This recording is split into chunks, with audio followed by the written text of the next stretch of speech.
Nation, welcome to the SI Sooners podcast. You know what day it is today? It's National Signing Day. You know what didn't happen today? Oh, you didn't sign anybody.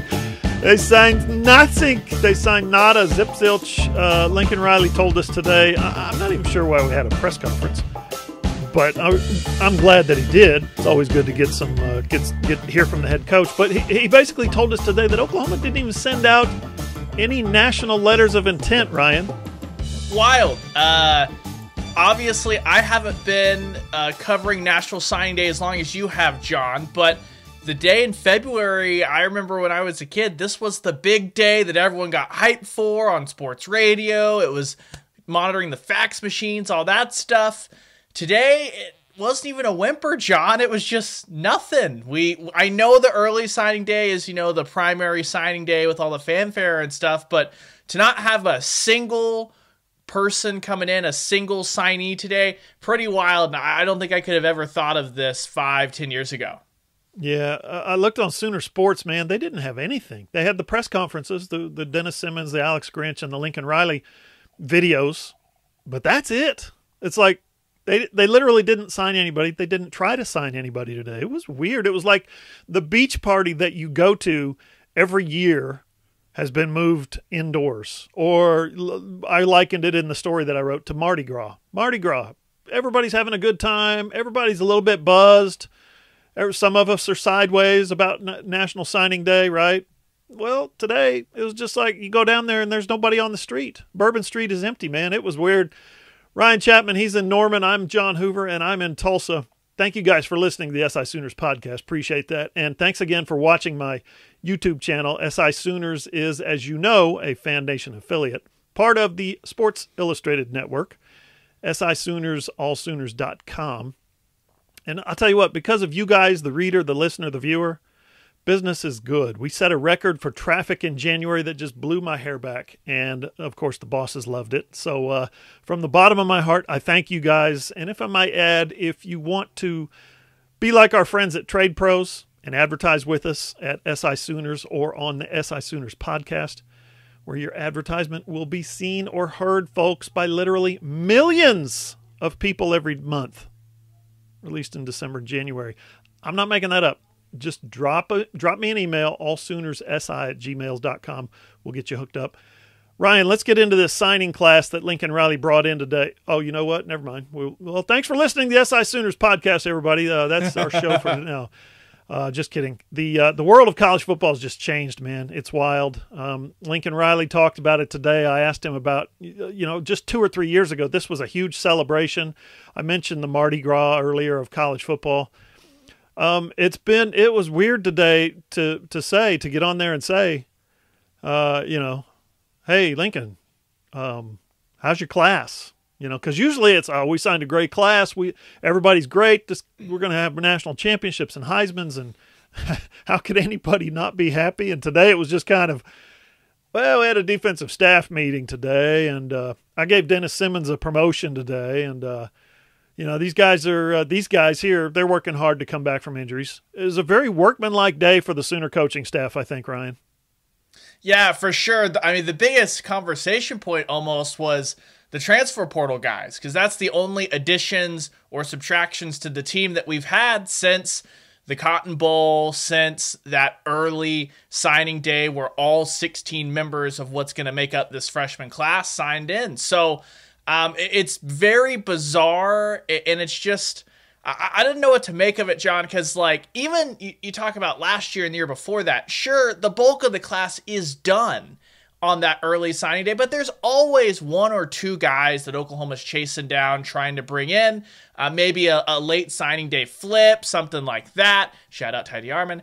But today, there was none of that. It was the Sooners like we knew in December. They signed their 16 guys.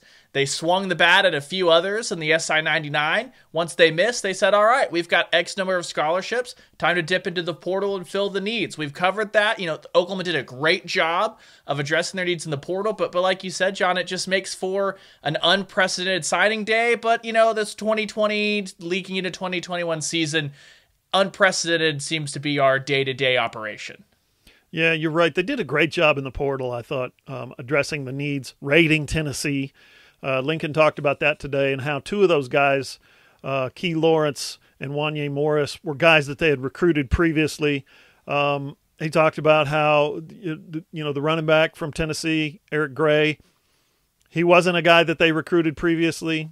Mr. Tennessee football 2 years, 3 years in a row, whatever it was. I don't know how he's not on your radar, but he's the Tennessee guys.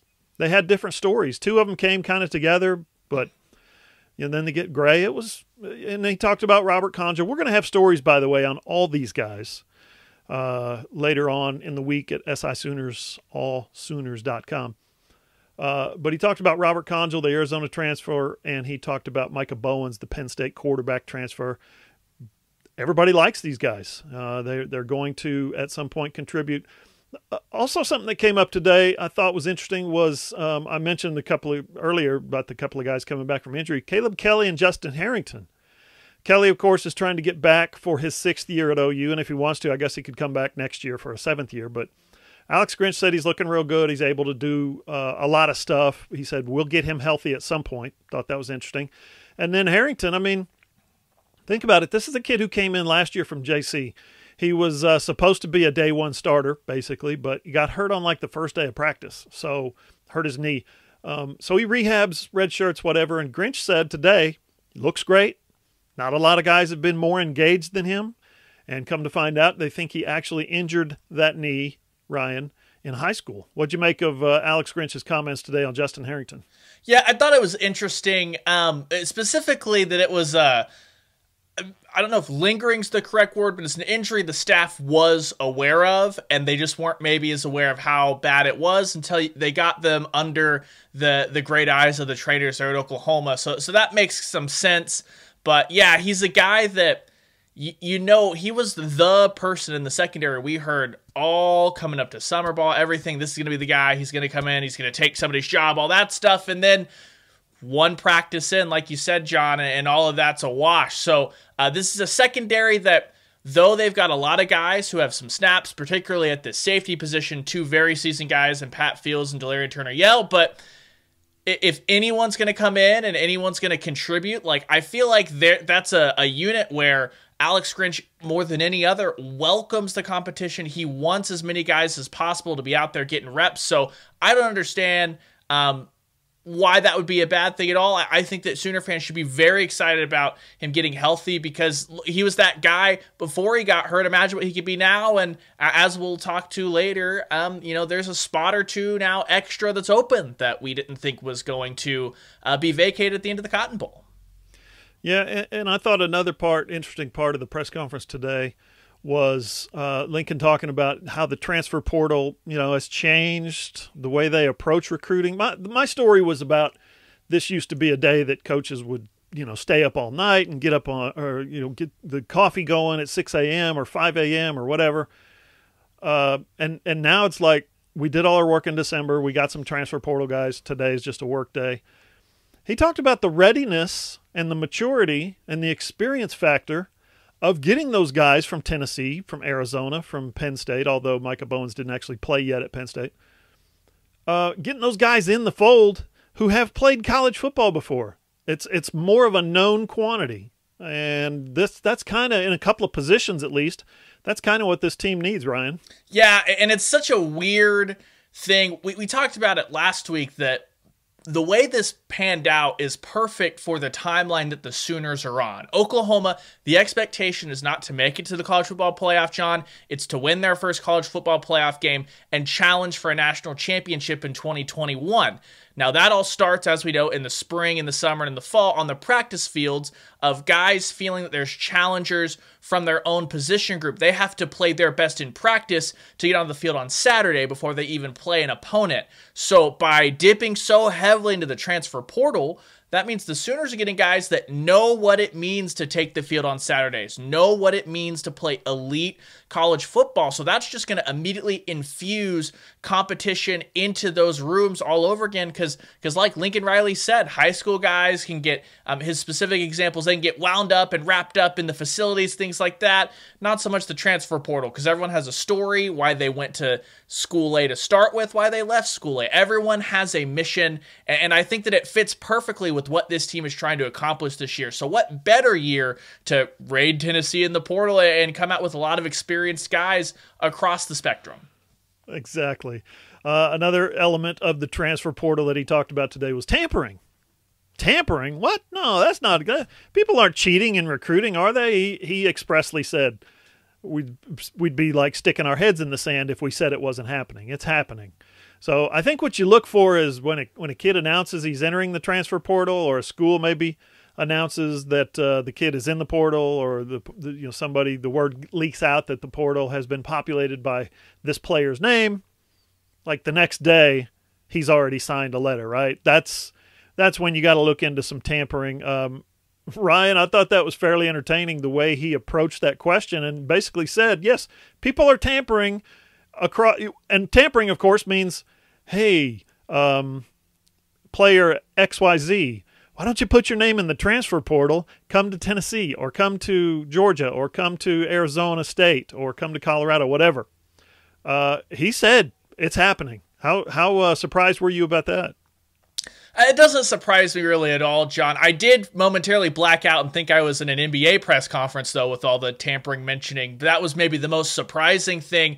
But like, we've seen this. The transfer portal has kind of become the new junior college. There are certain schools, like right now, and I'm not saying that SMU is one of those schools that's tampering, but SMU's done a really great job of recognizing there are a lot of great high-level players that come out of the state of Texas. Not all of them go on to do perfect things at their first stop in college. Why don't we bring those guys back into the fold, give them a second chance, and they're reinvigorated, and SMU's been really successful. We know what Bill Snyder did at Kansas State with the community colleges and junior colleges. Like, it's going to be something that as more and more programs see the portal as a viable option to rebuild or maybe get ahead. Look, John, it's college football. Anytime there's an opportunity to get ahead, there's going to be someone putting some cash in McDonald's bag, dropping it along the way. Like, it's just going to happen. So it was not shocking that Lincoln Riley and everyone was just like, yeah, this is going on. I'm loving it. Up next on the SI Sooners podcast, there was one piece of news that did come out today that kind of flew in the face of the big news that came out yesterday. We'll tell you what that is next.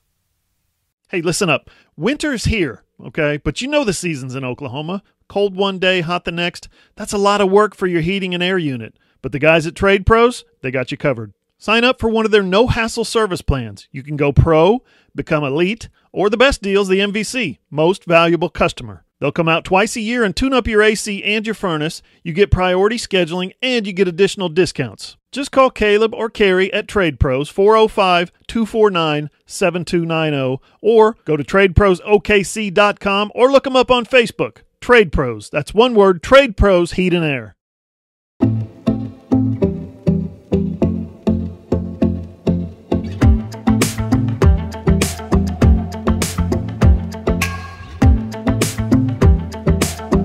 Follow SI Sooners on Twitter at all_Sooners. Find Ryan at Radios Ryan, and I'm at John E. Hoover.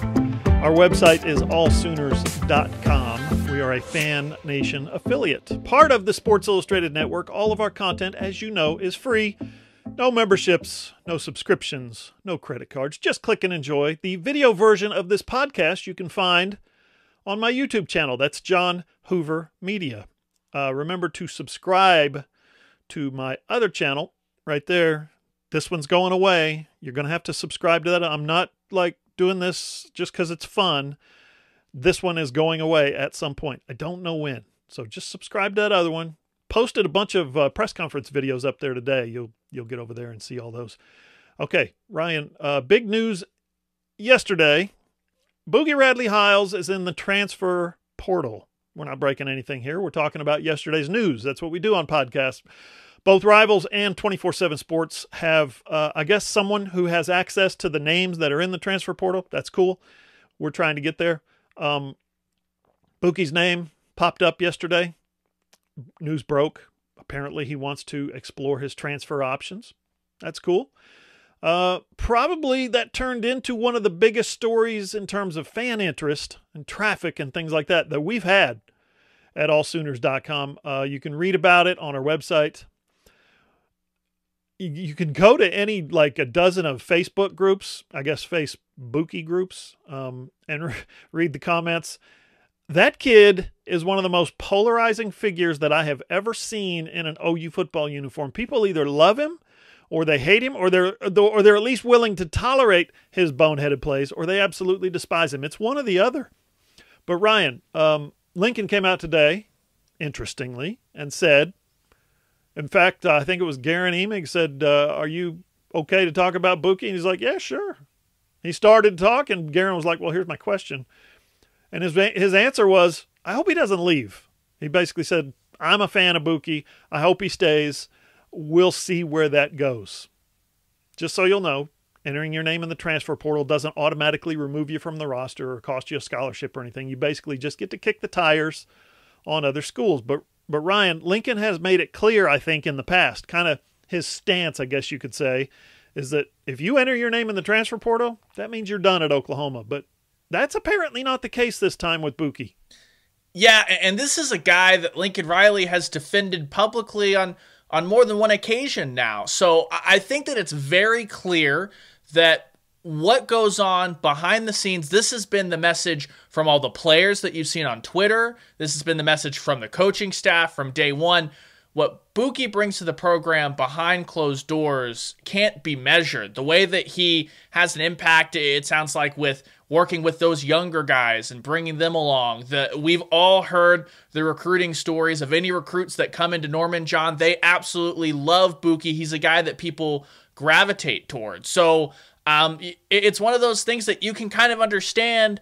There are boneheaded plays on the field, sure, but you can see not only that, Bookie played well other than those for the most part this season. Then when you compare that with what he does behind the scenes, like, I can see why the coaches have been willing to put up with those boneheaded plays. And I think that kind of fits the narrative of where this defense is going, that with more competition, more guys that can slot in and not make those decisions, the idea is hopefully it pushes Bookie to continue to improve and not have to do that. But I just think that Lincoln's right. This is a season where if you can get an experienced guy, a 3-year starter, to come back and help contribute to this team with the expectations we already talked about, of course you would want that guy back, even if maybe he's not the best teammate. But then it sounds like Bookie is a great teammate behind closed doors. It sounds like a no-brainer as to why OU wants him to come back for one more season. So it wasn't totally shocking, but this is not the first time we've heard this from Riley.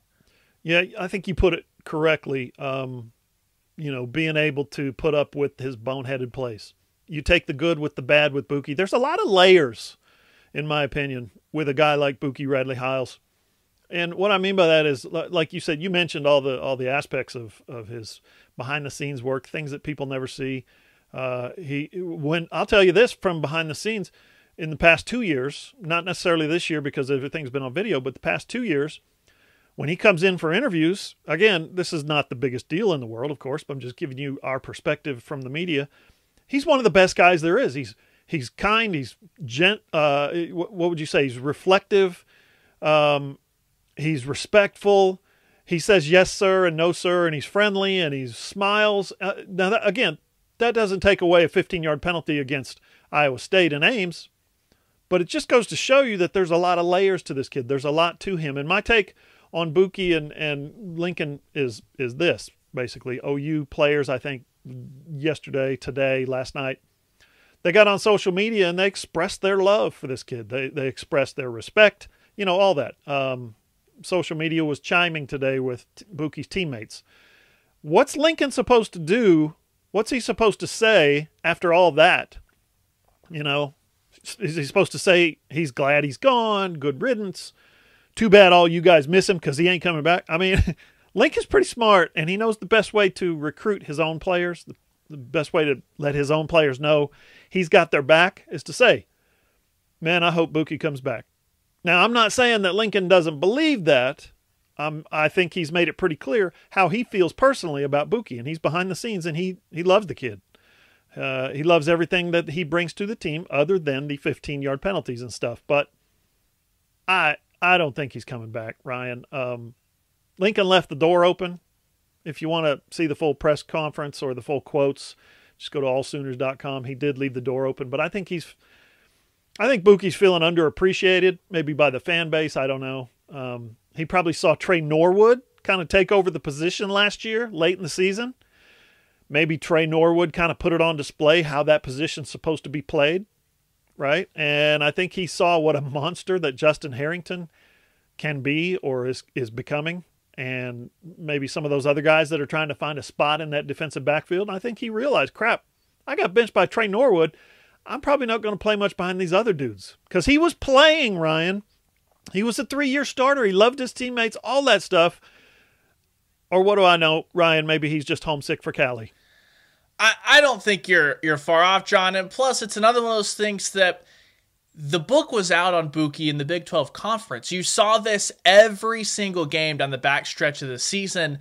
Every time he's on the field, quarterbacks are throwing the ball that way, not necessarily because it's an easy advantage to take it to, an easy matchup to take advantage of, but you're just hoping that he holds on for a pass interference or starts jawing after the play because Big 12 officials were looking for it. It seemed like Bookie couldn't nod his head in any general direction or point even before the Big 12 said, the referees said, we know you, we've reffed you for 3 years, 15 yards, that's a personal foul. So maybe simply just picking up shop and moving on to a different conference that doesn't have that same year-in scouting report, all that stuff, and maybe moving close to home, he can harness that energy and not have so many penalties, things like that. I think that it also shouldn't be overlooked that TJ Pledger, by all accounts, one of his best buds in recruiting, he's no longer on this roster. He's headed to Utah. So for Bookie, this might just be the right time. It's that time where we all think the NCAA is going to grant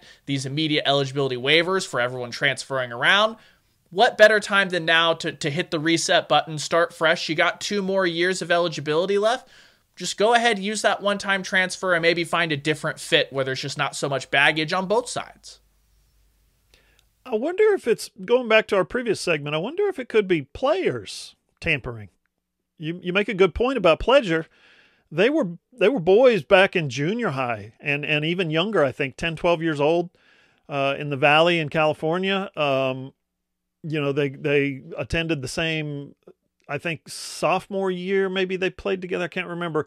But senior year, they decide, okay, we're going to go, Bookie, I think, played sophomore and junior year in Vegas.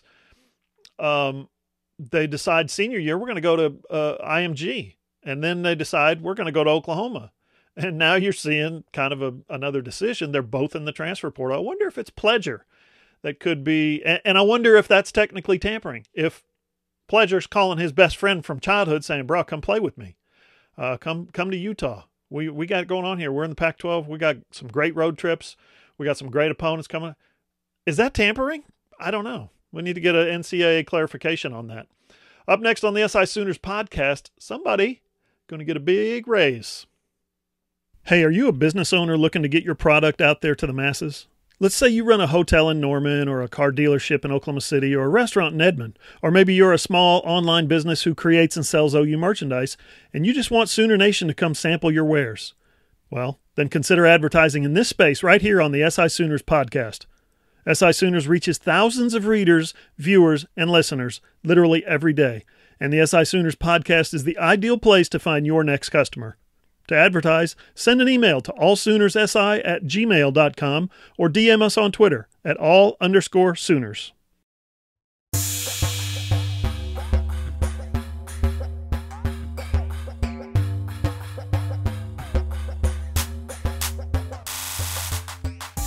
Final segment of the SI Sooners podcast. Ryan, what did you make of Dennis Simmons' promotion today? It was a little odd. It was a little cool, I guess. Lincoln clearly meant to mention it off the top, but I guess it slipped his mind. Then after his part of the presser ends, we all push stop on our videos and stop on our audio recorder, push back from the desk a little bit, grab a second cup of coffee as we wait for Alex Grinch, and then boom, Lincoln's back on our screens. And he's talking about Dennis Simmons. He basically gave it up to Dennis Simmons. What'd you make of the coach's promotion today? Yeah, I mean, it's well earned. His track record speaks for himself. As I was putting it together, when you just start listing off his run of wide receivers, John, you talk dating back to he got a year of Sterling Shepard, then into D.D. Westbrook, the first Blitnikoff Award winner in Oklahoma history, moving on to Marquise Brown and CeeDee Lamb, who were there at the same time. Now, just this plethora of, every time you bump shoulders with somebody in that wide receiver room, it's a 5-star guy that's been brought in by Riley and Simmons. I think it just makes a ton of sense, and this is something we've seen all across the country. You adding passing game coordinators, running game coordinators, all this extra stuff. I feel like it just makes a lot of sense. I don't know. I would have to be Lincoln Riley or Dennis Simmons to know if the day-to-day is going to change, but this is the struggle with when you've assembled that many heavy hitters on one staff.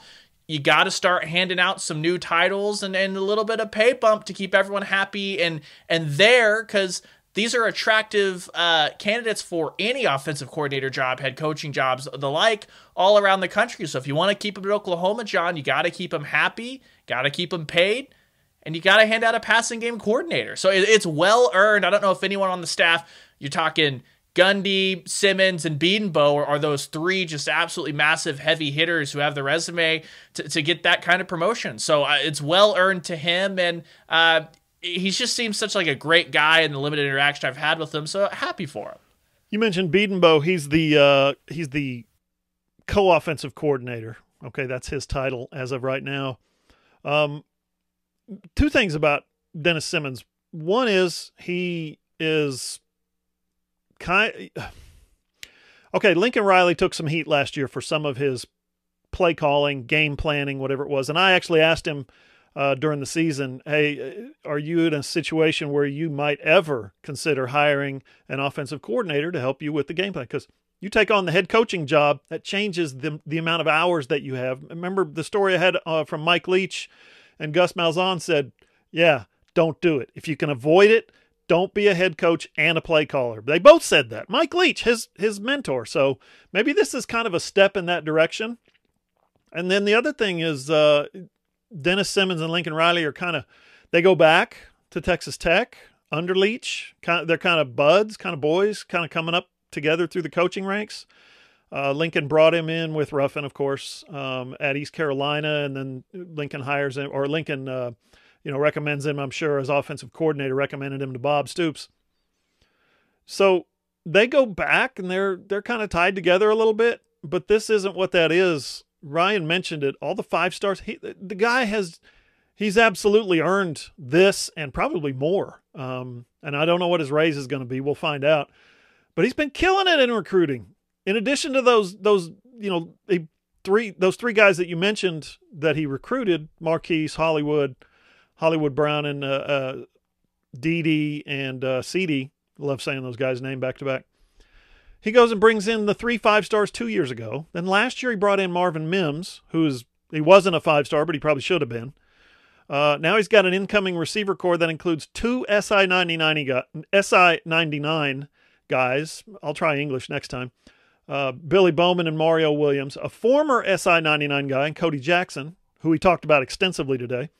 And he brings in another guy, Caleb Williams' best friend, Jalil Farouk, who was in the SI-1000, and I wouldn't rule out Jalil Farouk being the best 3 or 4 years from now, the best of the 4 guys that they signed in this class. Dennis Simmons is what you might say he's operating at a high level right now.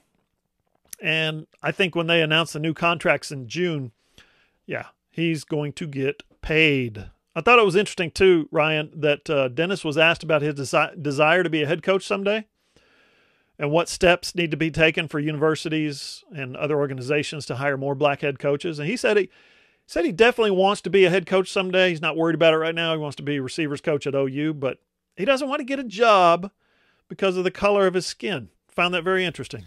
Yeah, absolutely. And I think it just kind of speaks to that drive that he's had coming up through Texas Tech, East Carolina, and here to Oklahoma. You don't become that high level of a recruiter and a coach both in one unless you just have that drive to be the best at whatever you're doing and this intense competitive spirit. So I would have been shocked, honestly, John, if he had said anything else, because who really wants to say that they got a job off of anything other than the merit of what their body of work has been? I just feel like that makes a ton of sense, and it was just a really powerful message from Simmons. And look, he's a guy that I expect to go on and do great things. The way that he recruits, he just connects with his players, things like that, and he can obviously coach the hell out of football. Like, let's just be honest, especially if you start bringing in Mark Andrews, Calcaterra, those guys. I know they're tight end H-backs, but they're also considered wide receivers at points in Lincoln Riley's system. Like,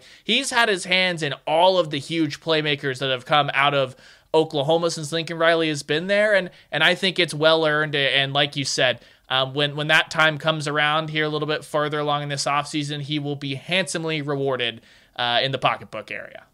Absolutely. And another assistant coach that Lincoln talked about today was John Finley. We mentioned him previously on the podcast. New tight ends coach, played at OU with, early 2010s. He said it's great. Lincoln said it's great to have him back. Said he's proven himself as a recruiter, as a position coach, and as an offensive mind, Ryan. And because of his stints at Missouri, Texas A&M, and Ole Miss were so short, I guess that answers the question we had about him, John, as a recruiter. We'll see. But at least Lincoln addressed that today in his opening comments. He wasn't even asked about it. At least he addressed John being a recruiter.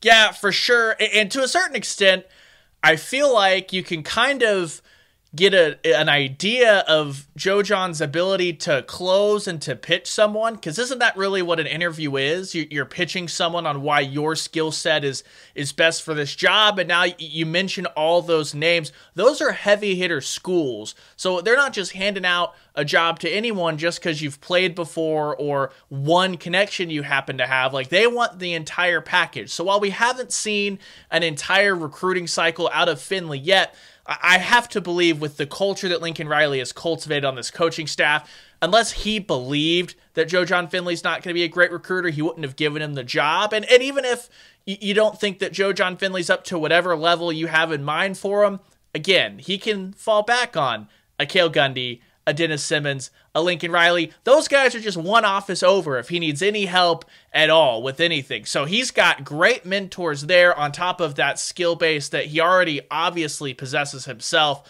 I'm hard-pressed to be really worried about any hire that Lincoln Riley makes being a bad recruiter, because none of them have turned out that way yet. As long as we're talking about making a pitch, I'm going to make a pitch here real quick on my series that just wrapped up today. It's National Signing Day, whether they signed anybody or not. And the series was on the top 20 what-ifs in OU recruiting history. The guys who came into National Signing Day with high hopes, and everybody had high hopes for them, and for one reason or other, it just didn't work out. So it wrapped up today. We hit number one. Guess who number one was? Yeah, that's right. It was Rhett Bomar. We all knew he was going to be number one. One of our voters actually didn't vote him number one, which kind of surprised me. I think he voted him fourth or something. But go to allsooners.com if you want to read the whole thing. I shot a video for each one, sitting right here with this little backdrop. So check that out. I'll say this. You guys either loved this series or you hated it. Most of you loved it. I got a lot of feedback saying, thank you for bringing back these memories. Thank you for reminding us what a great player he was. Thank you for reminding us all this good stuff. And a couple of you said, can we talk about current Sooners? Can we talk about guys who were undervalued? And to which I say, we already had a series on return on investment is what we called it. The recruits who came in, like Sam Bradford, another quarterback who ranked number one on that list, came in with very few stars and became, All-Americans, Heisman Trophy winners, really outperformed it. We've already run that series, so we got to go the other direction this time. Anyway, lots and lots and lots of comments on this one on the Facebook and everywhere else. Ryan, Sooners fall at Texas Tech on Big Monday. Kind of a heartbreaking loss there for OU, but it wasn't for a lack of trying. This team's really good. Let's just call it what it is. Since our last podcast, they took down Alabama at home in a very close game, despite being shorthanded. This time at Texas Tech, I think they were just a little too shorthanded. Yeah, and I think that people are recognizing how good this team is, John. They rewarded them by vaulting, 15 spots a program record in the AP poll, all the way from 24 to 9. Like you said, though, John, missing Austin Reeves, missing Alondas Williams, I think you could just tell. That was defensive slugfest in Lubbock. And toward the end of the game, Davion Harmon, Elijah Harkless, those guys, I think their legs were just gone. It was a quick turnaround from a very physical, very intense Alabama game on Saturday to that big Monday game. And the Sooners, they did not embarrass themselves. I think, if anything, they cemented they're a top 15 team. The way that they just eliminated Max McClung from the equation totally, the way that they really contained Terrence Shannon for a long part of that game, all of that shorthanded, little rest, and having to do all the travel.